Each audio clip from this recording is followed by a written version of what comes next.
Okay, let's move on to the waiver wire. Although we should mention, if you want to leave us a question for next week, go to the RotoWire YouTube video, like, and leave a question for us.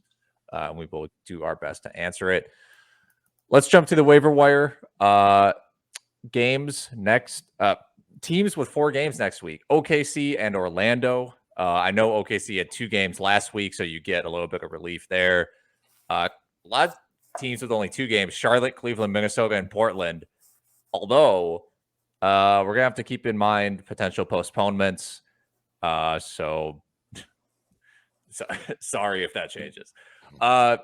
I'll jump right into it with my available in 50% of leagues player. Fernie Simons, 49% rostered on Yahoo, 9% rostered on ESPN. Still seeing a lot of action. Shot attempts with McCollum sidelined with that collapsed right lung. I think it's a right lung. Doesn't really matter. He has a collapsed lung. Doesn't really matter which one. Simons is averaging 16 field goal attempts over his past 3 games. 19 points, 3 rebounds, 2 assists. He's mostly just a pure scorer, especially when Lillard is healthy. He doesn't really have to do much distributing. And I guess the kicker here, in a good or bad way, he's shooting just 39% from the field. So you figure hopefully that increases when you pick him up and he starts shooting something closer to 40 to 45. Shannon doesn't seem convinced. I'm not that convinced either. I'm not a Simons head, so to speak. But he's available and he's playing a ton and they need him. Ken, who do you got?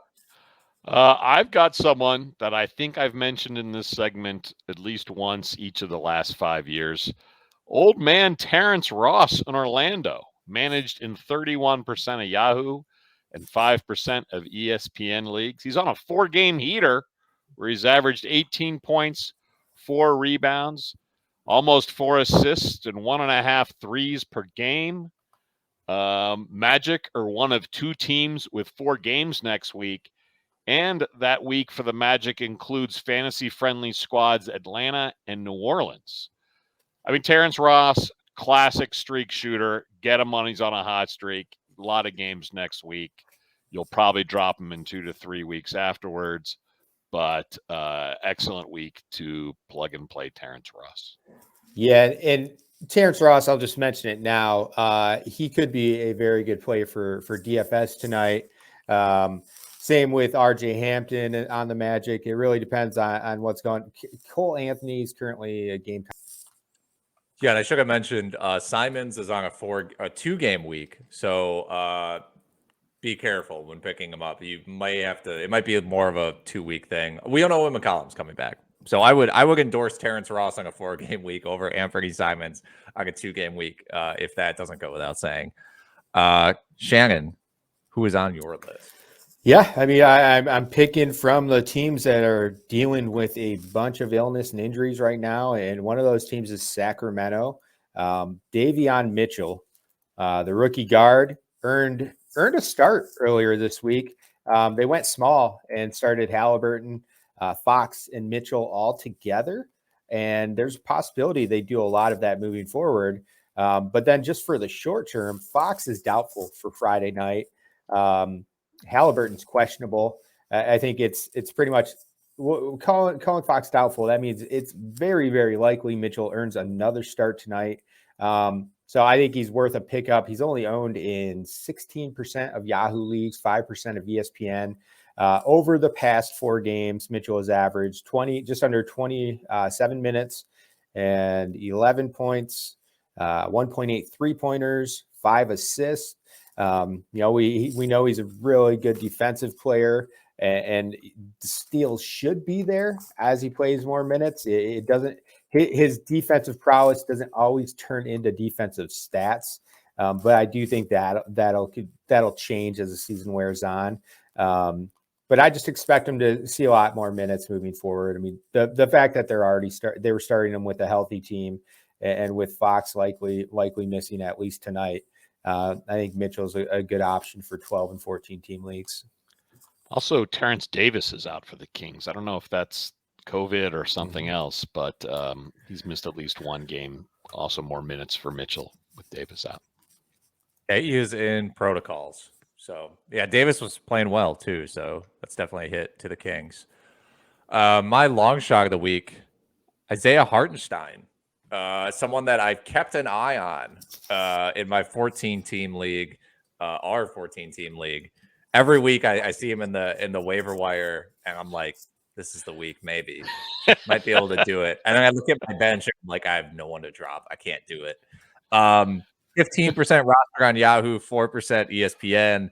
This is more of a long-term ad, as weird as that is to say. He's ranked 106th over the past month in per game value and 70th in total value.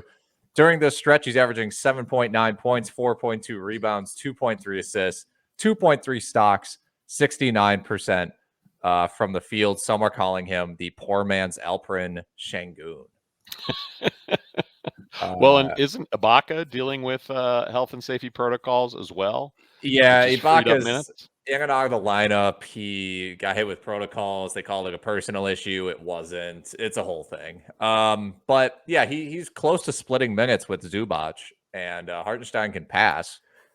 So he's if you have him in a 14-team league, you've got positive value out of him all season long if you picked him up off of waivers in week 1. So I think that'll continue being the case for the rest of the season. Yeah, I like. Go ahead, Ken. I was just 1.3 blocks a game. Yeah. Yep. It's been impressive. I mean, really all season, as you mentioned, Alex, he's been productive. And he's, only playing like 15, 16 minutes per and been productive. If he continues to see the last 2 games, 23 and 25 minutes, if he's seeing that type of time, 22 to 26 minutes, there's value to be had here. Ken, who's your long shot? My long shot, very much a long shot, Jaylen McDaniels for the Charlotte Hornets, managed in only 5% of Yahoo leagues. On Yahoo, qualifies at center, power forward, and small forward, which is useful. Want to stress this is not Jaden McDaniels of the Timberwolves, but Jaylen on the Hornets.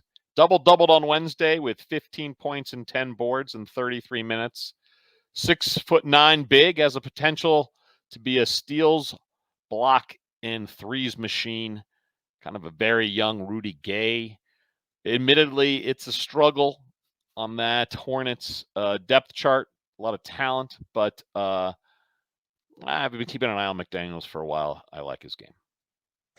And this is the part where I get to poop on Ken's pick. It's a long shot pick, though, so I'm not, some of this is in jest. I think Jaylen McDaniels is worth a look if you're in a deep enough league to consider a player of his caliber. I only worry just because the Hornets are starting to get healthy, right? So Plumlee's back. PJ Washington missed time earlier this year. He's healthy now. I worry with Rozier's. Scary Terry's back, and then LaMelo's coming back soon. Cody Martin's played really well for them. Oubre really well when they were shorthanded, and I just worry, that McDaniels won't see the type of minutes he's been averaging this season moving forward. But I'm often wrong, and Ken is occasionally right. Well, and Charlotte does only have 2 games this week, so this probably isn't the week for McDaniels. So as Alex deferred to me on our regular picks, I will defer to Hartenstein on a long shot. No. If you're looking at 5% owned players, then McDaniels is definitely worth a look. I just like giving you a hard time, Ken. My long shot of the week, and feel free to give this homer a hard time here, is SaBastian Lee, the Pistons savior, future star point guard, SaBastian Lee. He is G League legend. I believe he was player of the month for November in the G League. Just absolutely dominated. Averaged, 60 or 70 points per game down there. He's been okay since getting called up for the Pistons, and really he's been the biggest boon and probably a fan favorite for Pistons fans because SaBastian Lee's presence has banished Corey Joseph to the end of the bench, which is the most fantastic news in the world. But Lee's been good. The last couple games, he's played over 20 minutes in each outing. He had 17, 6 and 6 with 3 steals, and then he followed that up with 11 points, 5 rebounds, another 3 steal performance. You know, he's a guy, he can hit threes, he can get steals, get you assists. We know, everyone knows, especially if you listen to this podcast, about the struggles of Killian Hayes. Okay, Ken, who is your doll suggestion? Oh, my boring suggestion of the week. Kelly Olynyk, also with Shannon's Detroit Pistons. Might be a week too early. He's coming back late next week. He does qualify as a center on Yahoo. Pistons only have 4 wins this season. And unfortunately, our favorite, Isaiah Stewart, Beef Stew, he's slumping a bit with only 7.6 points a game. Obviously, there's problems in Detroit. I think Casey will try anything. A healthy Kelly Olynyk could see a lot of minutes when he returns to the Pistons. I agree. I liked Olynyk this year as kind of a late round guy. Do have him in our keeper league. Patiently waiting for him to come back. I think it's a good like quick swipe up off the waiver wire before he comes back, if you can afford it with all the injuries. But he's IR eligible. So if you're someone in a league with 2 IR spots, this is definitely a move you might be able to make.